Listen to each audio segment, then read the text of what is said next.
Thank you so much for joining us today for the NEMSIS TAC Public Monthly Training. Today is Thursday, December 20th, 2018.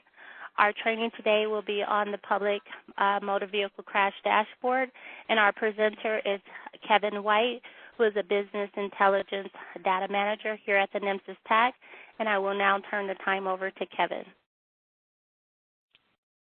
Thank you, Monet, and thank you everyone for joining us this morning so close to the Christmas holiday. We certainly appreciate you taking the time to join us on this seminar. So today, as Monet mentioned, we are going to be looking at one specific publicly available dashboard centered around motor vehicle accidents nationwide. And this dashboard utilizes version 3 of the NEMSIS data set. So it is continually refreshed with new data on an ongoing basis.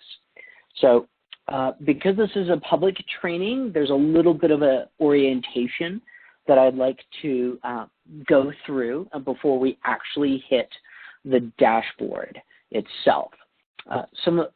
A couple of resources that I always like to point out to people before we enter the dashboard is here under the technical resources, particularly data dictionaries and XSD.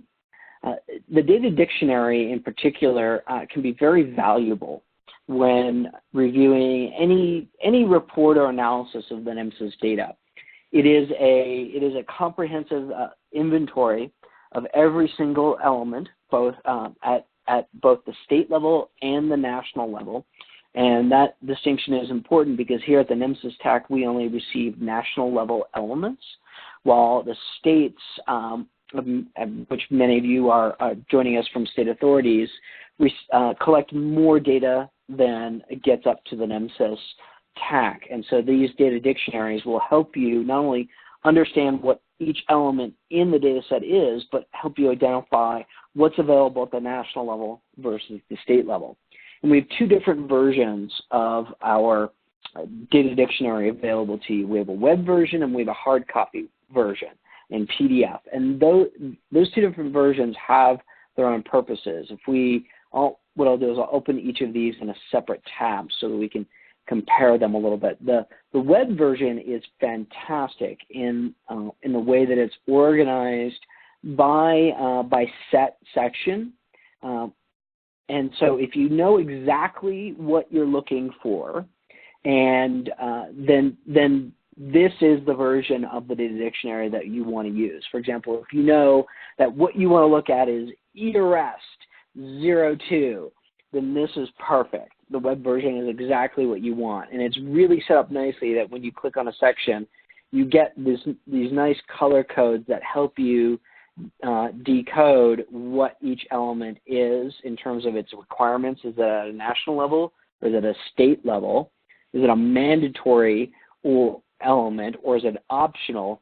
And does it allow what we call not values or pertinent negatives? And those are just if, for example, there's the unit on scene. If we go into, for example, let's go into cardiac arrest. And we can kind of see that just a little bit, what a not value is. And it's not applicable or not recorded. So there was some information that the EMS unit wanted to record, but it's just not applicable given the coded values that are available, for example, ERS 01. So that's the web version. The summary there is that if you know exactly what you're looking for, use the web version.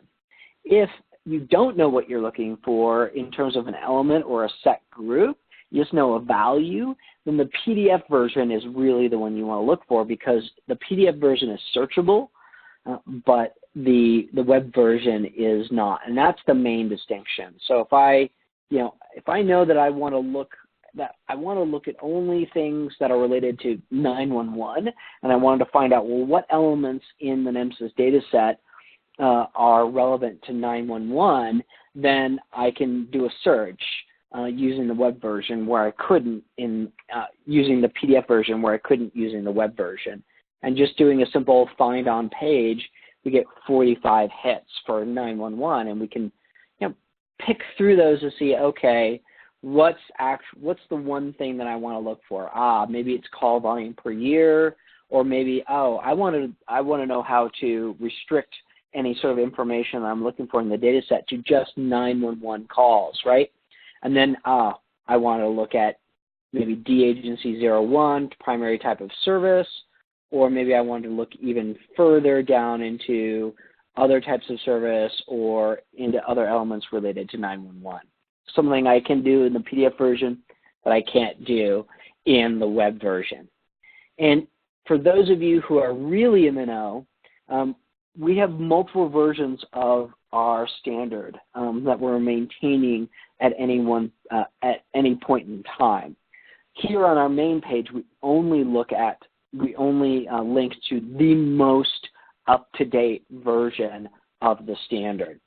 But if, for example, you know that your state or that doesn't use the latest version, then you can click on the archive and go to the version that matters to you.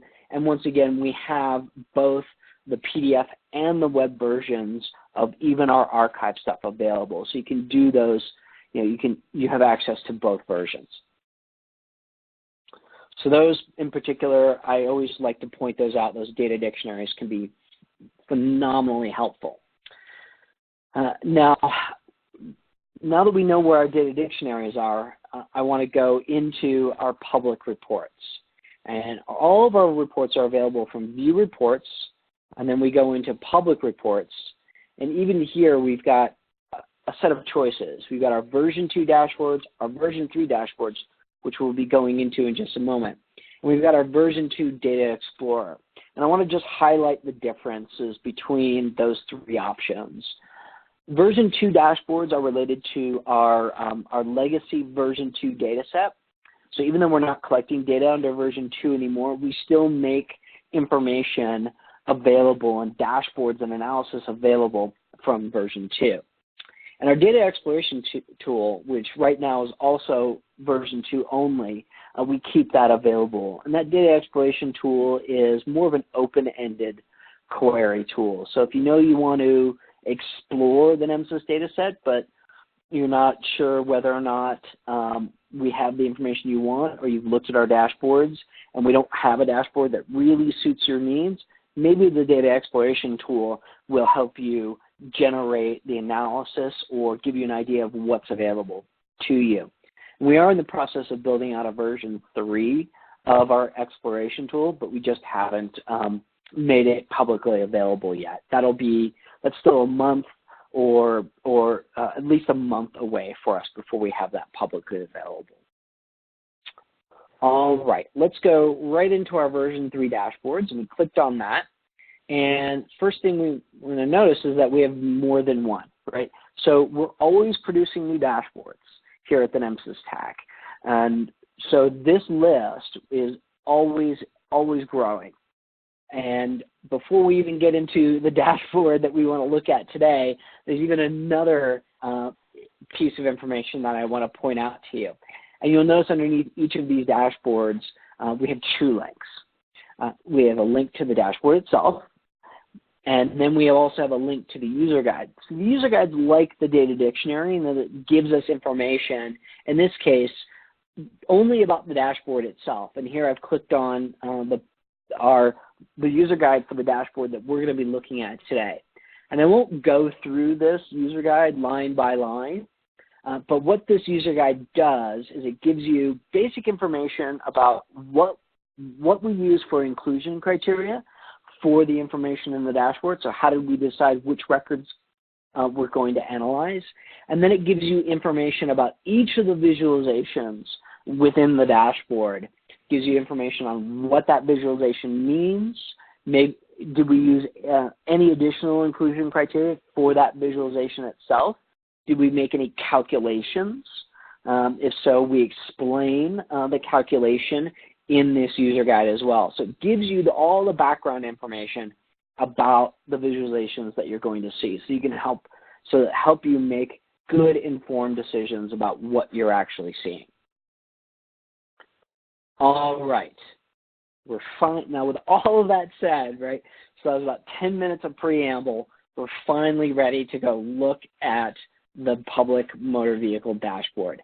So to do that, we just click on the link, and then we look, and then here we are. We're going to be, it'll load here in just a second, and we're going to be looking at this dashboard as soon as it loads up. So this dashboard, oftentimes we'll see just this little spinner here for just a little while as the dashboard loads. This dashboard itself is looking at multiple years worth of data, so it may take a little while for us to see that. There we go. Fantastic. Look at that. Not, certainly took a little while, but still we still have time to discuss it. So here we are in our motor vehicle version 3 publicly available dashboard. And before I start going through this, I just want to scroll down to just give you a sense of how much information we have available here, and then we'll go back up to the top. So we have multiple sections available: data set size, demographics, time, incident details, and geography. Now, before we go through all of these, I just want to remind everyone that if you have a question at any time, please raise your voice or enter your question into the chat. There's no reason to wait until the end to get your questions answered. I particularly love feedback as I go through these dashboards. So with that said, we are going to go from top to bottom through these visualizations, starting here with our data set size. So this is something that I will sometimes refer to as data set size or a scorecard. What it does is it helps, we hope, it helps orient you as to how much information you are looking at in this dashboard. It gives you a count of the number of activations, and an activation for us is, you may also hear it called a patient care report or an EPCR. What it is, it's a record of an EMS unit, an ambulance, being told by a dispatcher to go somewhere and do something, whether that's just pick up a patient or respond to a 911 call. That's all an activation. So an EMS unit gets in their ambulance and they go and they start it up and they go somewhere. Even if that call is canceled, it's still an activation. An agency is the umbrella organization for an EMS unit. So each ambulance in the country belongs to an agency. That's their organizing unit. And so imagine it's like if an EMS unit is a student, then the agency may be like a classroom or a school. It's just one level up in terms of its organization. And then, of course, we have number of states and territories. And this gives you an idea of how many states and territories have contributed to this dashboard. This is not necessarily the number of states and territories that are submitting to the NEMSIS TAC. It'll be that number or lower. It's just the number of states and territories that are represented with the data in this dashboard. So the number of activations that we're looking at here are just under 1 million. The number of EMS agencies that have generated that just under 1 million is 5,357. And those EMS agencies are located within 42 states and territories in the United States. Any questions on that before I proceed down? All right. So before we get into demographics, I want to look briefly at some filters that we have available to you here. And this is one of 2 different types of filtering capability that we have within all of our dashboards. We will often refer to these as our drop-down filters, even though some of them aren't drop-down. That's oftentimes the term that we will use. And these allow you to just filter the data just a little bit more based on some preset criteria. So, for example, this type filter, this is type of vehicle involved in the incident for which the activation is associated. So if, for example, we wanted to only look at activations where a bicycle was involved, we could unselect the all and just hit bicycle and then hit apply. And this dashboard will momentarily refresh, and with the restriction that we only care about activations where a bicycle was involved. And in this case, it's not telling us on which side of an accident, right? Because it takes two things colliding into each other to have an accident. It doesn't necessarily say, well, the bicycle was at fault or the bicycle was hit.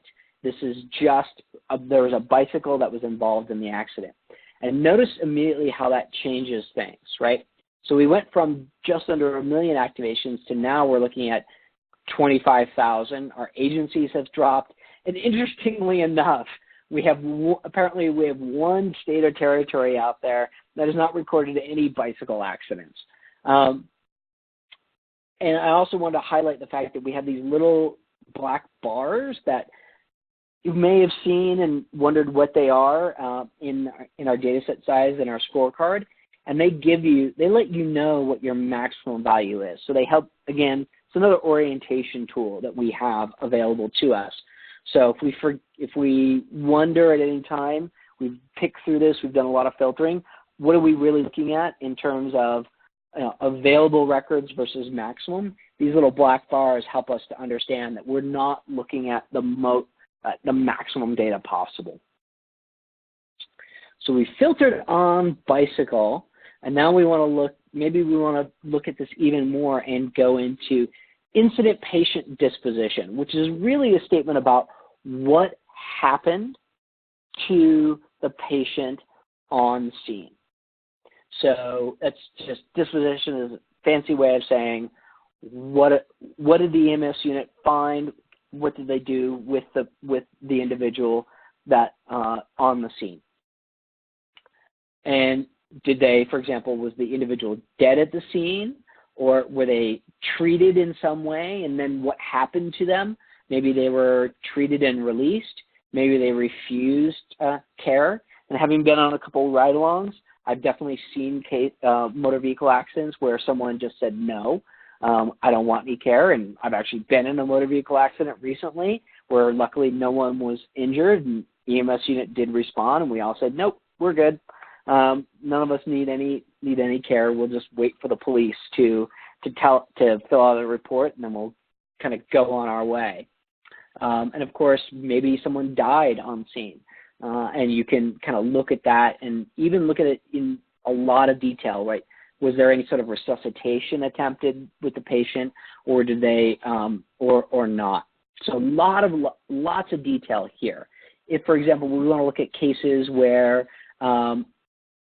there was a bicycle accident, but maybe the patient was, they were injured. They were injured, but they didn't die at the scene. So maybe they got transferred, or they were transported away from the scene. We can definitely look at that and kind of see, of bicycle accidents where someone was injured, but they didn't, but it wasn't a fatal bicycle accident. That's a lot of power that you have available in this dashboard, right? And in the interest of time, I won't actually do that filtering, but know that if I unselected and just looked at, for example, treated and transferred care or transported, that's exactly what I would get. Indications where there was a bicycle was involved, there was some sort of treatment performed on scene, and then the individual was transported likely to an emergency room or to a hospital for further evaluation or treatment. Now, in addition, finally, our last one is dispatch date. And the dispatch date is the dispatcher, once again, they told the EMS unit, the ambulance, you need to go here, and this is to respond to a call. And you can kind of window this in a bunch of different ways, right? This calendar picker that we have available here, you can either use the sliding bar to adjust the date, and that's one way to do it. You have the ability also, and we'll see that in a second, to click in and type in your own date, which may be a little bit faster, or you'll have the ability to, using a standard calendar interface, to kind of step through and pick a date using a calendar as well. There we go. And so here's those additional options. I could type in here, for example, 1/1/2017, or I could have clicked into that calendar down below and used that. While we're waiting for that to refresh, and before we go into any demographics, any questions about those filtering options and how they operate? Excellent. All right. Well, we're waiting for that to kind of refresh. I can still guide you through our demographics. So our demographics here, there we go, consists of two visualizations, age and gender, and race. So age and gender, we have this nicely broken out into, a nice matrix here of grouping of years, and then male versus female. And this gives me the ability here, I really want to see, for example, my other filtering options. Maybe I want to just see females, and I can do that really, really nicely here by just clicking through onto females and showing all of those available. And what I'll have to do here is I'll have to kind of click through all of those options to available to you. I'll do that in just a second as I kind of just accidentally clicked on one group. But that's kind of the pro-con of doing a live demo. Sometimes you make an accidental mouse click, and then you have to wait for things for a little while to update. But while we're waiting for that to update and proceed through, I'll talk about race here for a second, because this gives me an opportunity to highlight one of the differences between our version 2 data set and our version 3. So in version 2, most of our elements or variables that we collected data on in version 2 were what we would, in data speak, we would call one-to-one, which means you only had one option to choose. You may have had multiple options, but you could only choose one. Right? For example, it's like going into an ice cream store and seeing those 31 flavors, but you're only allowed to pick one. So you can't choose chocolate and vanilla. You can only choose chocolate or vanilla. In version 3, a lot of our variables are what we call one-to-many, where you can, for example, choose chocolate and vanilla, or maybe lime and lemon all at the same time. And age and gender are still that one-to-many available to you, but race in version 3, one-to-one is age and gender, so you can only pick one age and you can only pick one gender in both version 3 and version 2. But race, starting with version 3, is one-to-many. And so if, for example, if you had a calculator available, or you're able to do, or you're really good at mental math, and you added this up, you would find that it was not the same as these number of activations up here. And that's because it is a one-to-many element, so people can, EMS units are able to say this person is, for example, both Asian, a person is both Asian and an Alaskan Native, or Native Hawaiian and Black or African American. They're able to make those more descriptive choices about race in version 3 than they were able to do in version 2. So here we are now back at kind of just our bicycles one and from 2017 and forward. Any questions on what I've discussed with demographics before I move into our time section, which are these two visualizations here? All right, outstanding. Moving forward, we have two time visualizations. I'm going to start here with dispatch time. We've already talked a little bit about what that dispatch time really is in terms of its place within an incident or activation. But here we have it broken out just by hour blocks and day of the week. And interestingly enough, incidents involving bicycles seem to occur mostly in the evening, right? With a little bit of a bump up on Saturday and maybe a little bit on Sunday as well. But it seems like Saturday from pretty much all day seems to be when the majority of when bicycle accidents tend to tick up a little bit. So they go a little bit above what is normal for the rest of the week.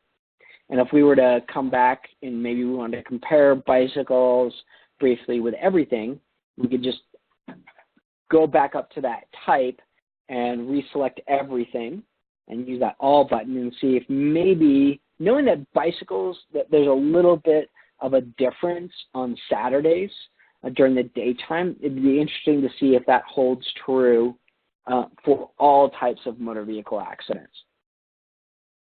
And while we're waiting for that to refresh, I'll just explain this other visualization that we have over here, which is really just looking at the distribution of our activations by year and by month to maybe see if there's a slight uptick in accidents, maybe seasonally, for example. So weather-related or general season, winter versus spring, summer versus fall, that type of thing. And then we also have it broken out by year as well, so you can do a little bit of a comparison there. And now we've got that type back in, and that's interesting, right? So we know that Saturday here, 6 a.m. to roughly 6 p.m., there's just a little bit of a upward trend there for incidents involving bicycles. And it seems to maybe hold true. Not really. It seems like mostly our highest point here for all accidents in general is just Friday, 12 p.m. to 6 p.m. is when that's true. So that's an interesting difference between bicycles versus all others. All right, so that's time, and now we're into incident details. So incident details has definitely got some density to it, and we'll go through all of that in terms of the options you have available to you. So before we start picking around, we have this scene time, and scene time, if you were to open up the user guide, what it would tell you is that scene time is the amount of time that the EMS unit spent on scene. So how long did it take them? All those options that we have available for incident disposition, this is the distribution, excuse me, of the time taken. And we do a little bit of a massaging of this data with the scene time. We just for clarity's sake, we do cap it. We do kind of bundle everything over 60 minutes into its own group because we definitely have scene times that can go much longer than an hour. But if we were to do that, then this little time distribution just wouldn't be readable in the space we have available. So we do bin that a little bit, just so you know, into anything over an hour into 60 plus minutes. And here we can see kind of how that, a little bit of information about the effect that has just from this little tooltip. By just putting our mouse pointer over that, we see, okay, this is our 60 plus minute bin.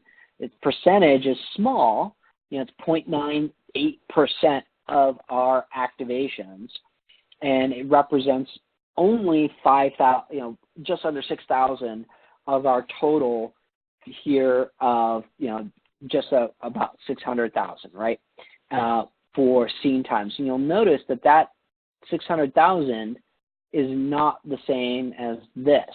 So there's an additional exclusion or inclusion criteria that's happening here with scene time. I think I mentioned before that there's a possibility of a call getting canceled, and that's still an activation. So some of that call canceled is going to affect, because if the call is canceled, then the unit never arrived on the scene, and then there's no scene time. Now, maybe we're interested in some other times. Scene time is definitely important, but maybe we want to know scene response time, how long it took the NEMS unit to get to the incident. And we can select that by just from this little drop down. We have three options available to us: scene time, which is the default; scene response, which is how long it takes the EMS unit to arrive on the scene; and then transport time. So earlier we talked about the hypothetical of an individual riding a bicycle involved in an accident. They get injured, they get treated, and then they get transported. If they get transported, there's a transport time, and that's available to you here as well. So scene response time, that's that distribution, and once again we have that little 60+ minute bin, really tiny in comparison to all the others, but it is there. And then finally we have our transport time, and we'll just look at that kind of briefly as well, just to kind of give you an idea of how that distribution kind of shakes out. So there's our transport time. And remembering that not every unit or every activation has a transport time, we know that we're not looking at all our available records, just the ones that had a transport time. Here's a really complex visualization next up, which is probability of survival. What is that? Well, that's, again, where our user guide is going to be really, really helpful, because probability of survival is not easily explained or perhaps easily understood in terms of its statement about what it is. It's some statement about the chances, the probability that this person is involved is going to survive without treatment. But there's a lot of research and a lot of criteria that goes into that. And that's definitely one of the advantages of using version 3 of our data set, where we didn't really have this detailed measurement of severity of the injury and couldn't make any statement about probability of survival based on that using version 2. In version 3, we have the information, and we can make a statement about probability of survival using a standard, well-understood set of criteria. And by standard, well-understood, I mean standard, well-understood by people in the EMS, in healthcare field. If that's not where you sit in terms of your career path, then definitely use that user guide to find out how that probability of survival is calculated. But here it is laid out really, really nicely for you. It'd be kind of interesting. Let me do that. Let me go up here and just kind of select only bicycle again. Kind of see maybe how that difference shakes out for bicycle as well. So I don't know. It's maybe a little hard to see, but there's a definite shift into bicycle-related accidents where there's definitely a shift in kind of proportion of these accidents that come down. There's not a lot down here in the very low in the red, but it's definitely a shift downward in terms of that. So it's very kind of cool to kind of see that change in probability of survival for different types of vehicles involved in an accident. And of course, you could, if you wanted to, look at this disposition criteria as well, kind of alter that distribution and probability of survival. Now, along with probability of survival, we also have this concept of injury risk factor. And that's definitely another one where maybe the label seems intuitive, but but intuition isn't always correct.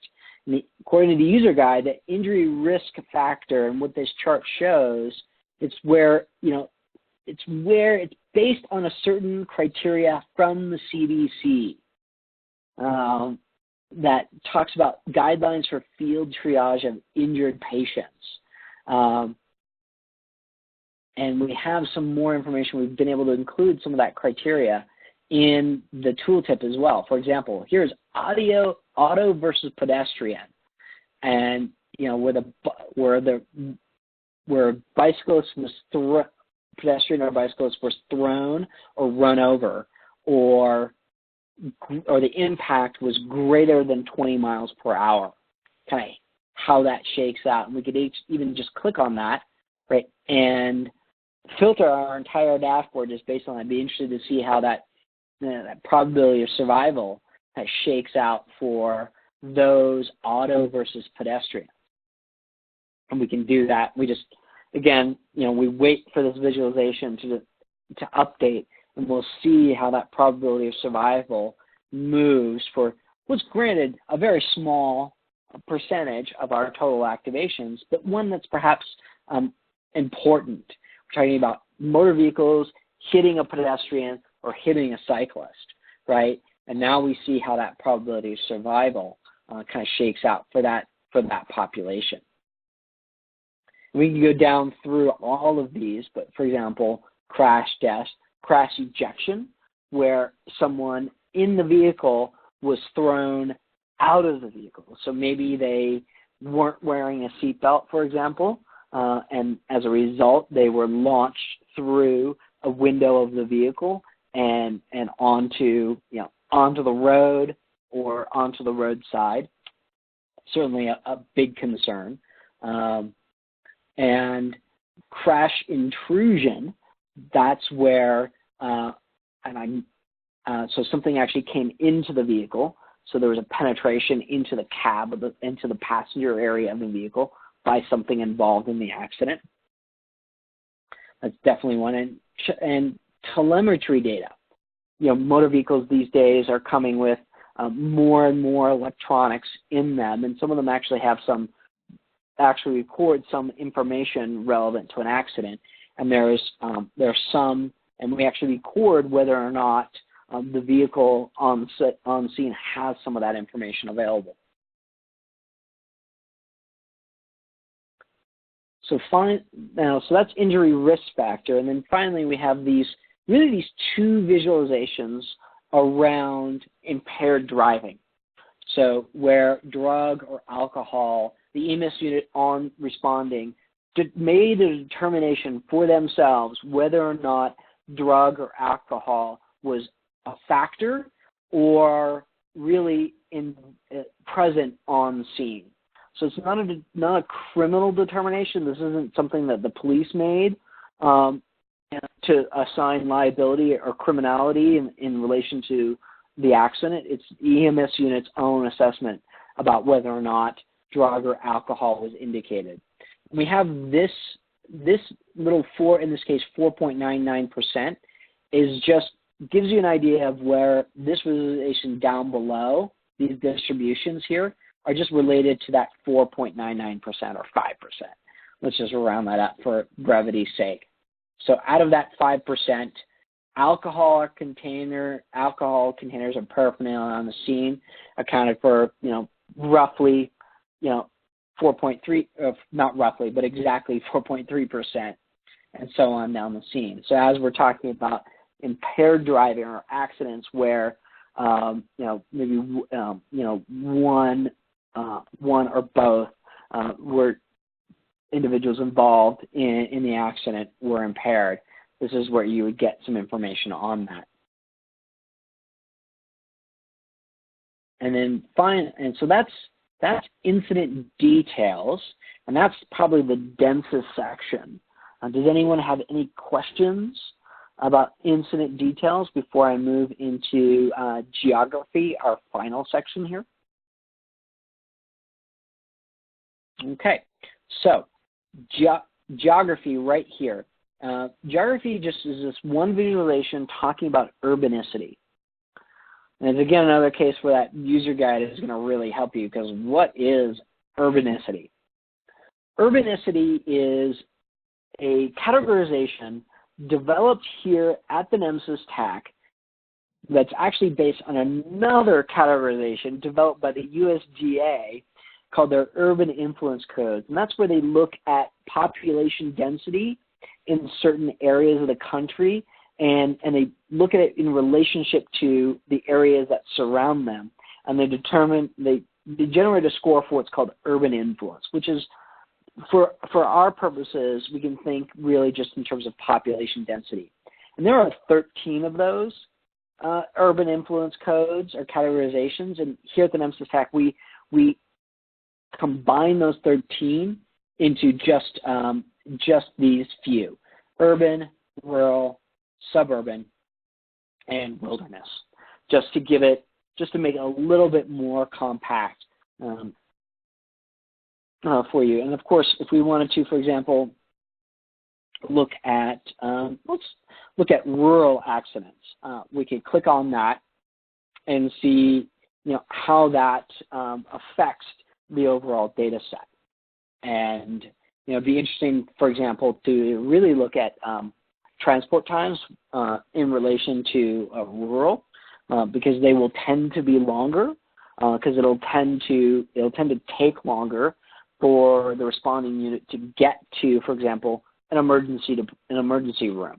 And yes, the transport time distribution went from really nice and compact and centered around kind of a low end over here to much longer of a tail, so much more distributed, less compact here. It's definitely still some density, but it's much bigger distribution. If we were to look at scene response time, we'd see the same thing as well, where it's not as nicely clustered over here, and there's definitely some more representation at the higher ends of that transport time. And of course, we can unselect that, and the dashboard will refresh and go back to where it was. So that's kind of the nuts and bolts of of our public motor vehicle dashboard. There are a couple of extra things I'll show you in here in just a second. Before I do that, though, I want to give another opportunity to ask some questions, because that was a very, very quick tour of what's a very information-rich dashboard. Does anyone have any questions before I do kind of a final wrap-up and clean-up for you? Okay, so just a couple of final points that I think are important in relationship to our dashboards. And that's all centered around this little tool bar down below here. So this, going from left to right, and I won't go through every single element here because it is in fact covered in our user guide. But the most important ones are by far undo and revert. So the difference between the two is undo is just like the undo in your word processor. It just steps you back through the choices that you've made one by one by one on the dashboard. Revert takes you all the way back to the beginning. So in sort of using that word processor analogy, undo would be stepping through typing, while revert would bring you back to wherever you were when you opened up the word processor. So it essentially wipes out all of your work. The other one that I want to highlight here is download. And download allows you, to export your choices. So say you made a bunch of filtering options, bunch of choices on this dashboard, and you want to save it so that you want to include it in a presentation or send it to someone else because you think they might be interested in it. Then you use that download button, and we have a couple of options available to you to save your choices. an image, which is just a stated like a photograph. So instead of screenshotting your options and trying to trim it out, we allow you to download an image of the visualization at the time that you click the download button. Or we have PDF as well, which is like a document version. Doesn't allow you to edit it in any way, but it may be a little bit, PDF sometimes is a little bit easier to send to other people or maybe to include in a presentation. So we give you both options there to take your work with you. All right.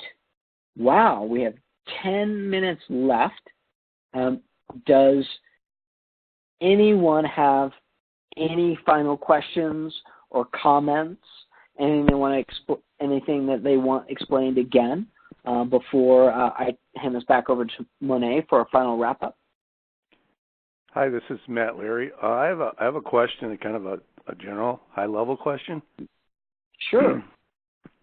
So it says 42 states and territories are represented. So yes. As far as the other states and territories that are not represented, is there any reason to think, and this is very high level, right?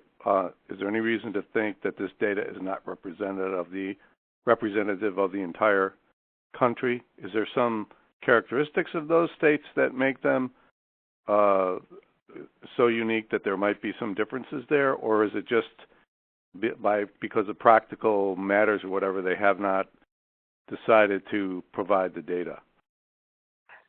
It's really the latter. It's just a matter of practical matter.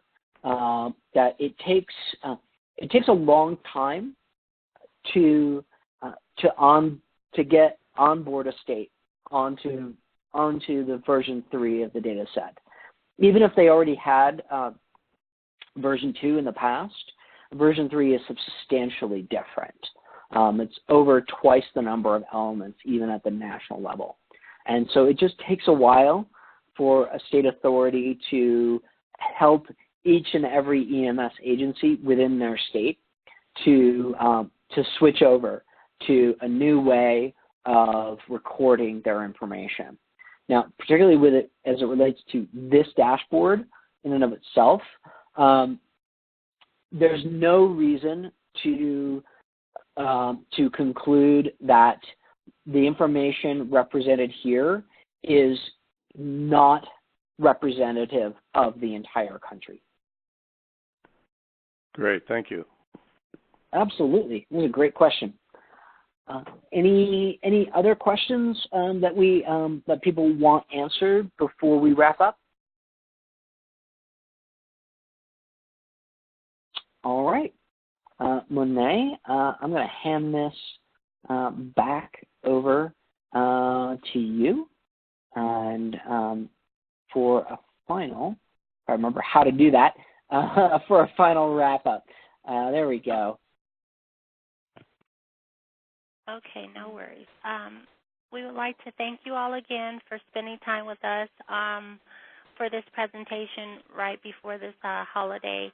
And we also would like to encourage you to please send us any requests that you may have for additional trainings.